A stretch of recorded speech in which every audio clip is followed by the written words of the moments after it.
Hey, Daryl Lyons, CEO and co-founder of Pax Financial Group. Gold had an incredible year last year. It was up 25%. What a great investment for those that put money in gold last year. Now, how's gold done historically? Well, if we look back to 1971, um, there's a different data points you can look at. This is the one I pulled up. Gold historically has done about 7.98%. Certainly not bad. How is the overall U.S. stock market? Because we always use that as a point of reference, represented by the S&P 500. That's done well too. That's up about 10.7% over that same time period. So stocks outperforming gold. So gold's a fine diversifier.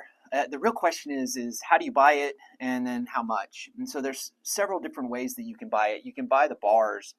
A lot of people like the bars. You can go on these talk show commercials and they'll sell you bars and put it in a storage and insure it. It's really easy. A lot of people like to do that.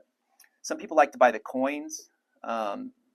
Sometimes they own the coins for, maybe even historical purposes, some unique coins. But I think coins work better than bars because in an apocalyptic scenario, you can, exchange coins for goods and services. So that might work.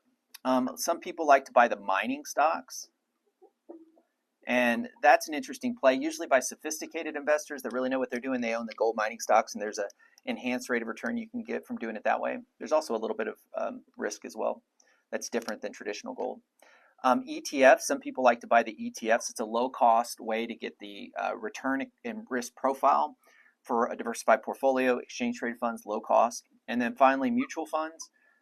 You're going to have an active manager, and sometimes these are nice because they can shift the portfolio into other commodities like silver and do it in such a way that makes sense given the supply-demand imbalances that may occur in the commodity space. So this is a good way to get active management.